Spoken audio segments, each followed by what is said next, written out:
Okay, so as many of you guys know, we were involved in a hacking incident at Stamps.com on Memorial Day.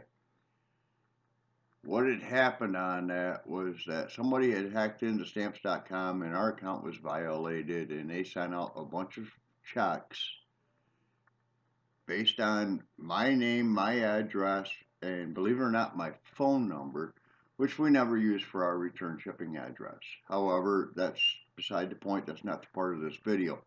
What bothers me the most on this is that some people are very, very naive, and I would really like to try to open the window on that naivety to say, hey, this is something you need to pay attention to. If you are selling an item on eBay, on Craigslist, on Facebook Marketplace, wherever you are selling it, if that item is labeled at, say, $350 for your bulldog puppy or whatever it is you're selling, and they offer you a check for a lot more than what that item is for in exchange for, you take out what you're supposed to get and you give the shipper a return fund. So now you get a check. You get a check in the mail. Now, this last one really blew me away. The check was supposedly mailed from Freeville, New York, going to Maryland. Okay? This check didn't go from Freeville, New York to Maryland. It actually went through a Tennessee USPS distribution center to go to Maryland. And it came with tracking numbers from iShip.com, whoever they are. It could be iShip, UShip, who cares who the fuck you ship from. It's wrong.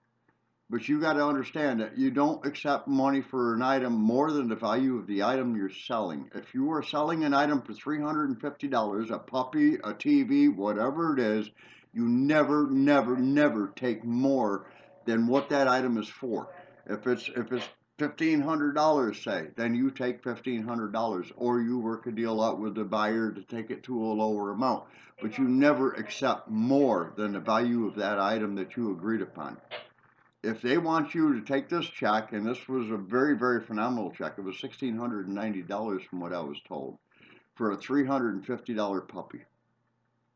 So she takes out the $350 for the cost of her puppy, and then she gives the rest of the money back to the shipping company. So she deposits a check, she withdraws that money from her account now that she's deposited a check, and the puppy gets sent away, and God only knows who really picked the puppy up, where the puppy's going, because it's not known. And she's out that money because what happens? The check bounces. It doesn't bounce immediately to your bank. It looks like a real check. So she gets the check, she deposits it, she makes the withdrawal, she gets taken for that all amount, but she also loses the damn puppy. Get my point? You don't take more money for an item than what you're actually selling it for, because that is where the problem begins.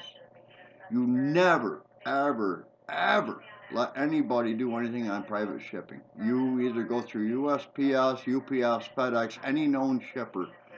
You don't go through any other shipping source to get rid of the item that you just sold, and you never take more money than it's worth, and then pay that shipping company, because that's the basis of how this fraud works, and it works really, really well. It's happened to a lot of people. I've been in talk with a girl named Michelle, and the reason why I keep bringing up puppy is because she lost one of her bulldog pups to the scam for that $1,690. You have to understand, you never take more money than what you sell the item actually for. And if it's a dog or anything like that, then you want to know who's going to have your dog. You want to know. You want to meet the person. It could be the same thing with a classic car, a boat, or anything like that. You want to meet the person that's going to take control of that item. You need that item to be going to the right person. And if you let them have it shipped by somebody else, you don't know where that item's going. We actually learned that that puppy was being shipped to New Mexico, or so we heard. We don't know for sure.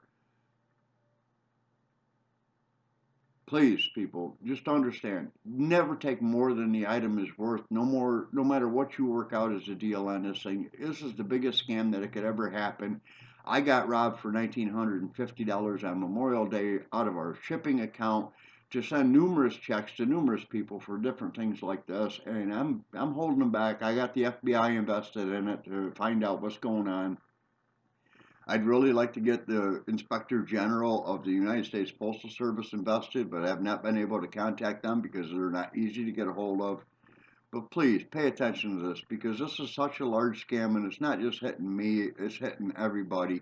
And it's very important that everybody understands this because this is such a terrible, terrible, terrible way to do things.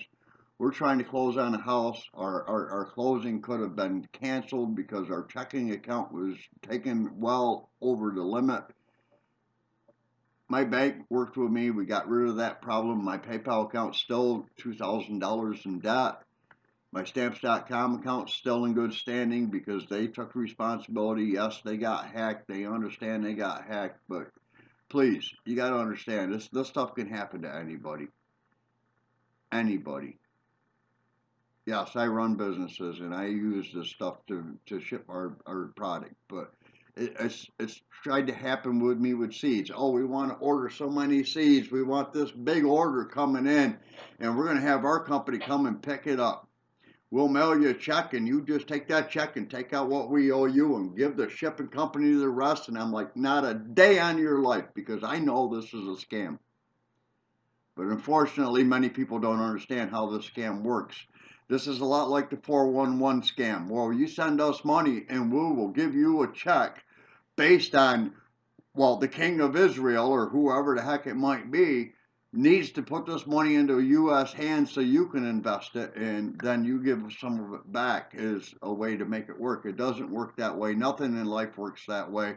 Please just understand this is bullshit. It's always been bullshit and it'll always be bullshit. If it's too good to be true, chances are it is definitely too goddamn good to be true. Please just pay attention to this. I hope you listen to my words because this is something that's happening and it's happening a lot and it's happening to a lot of people. Thank you.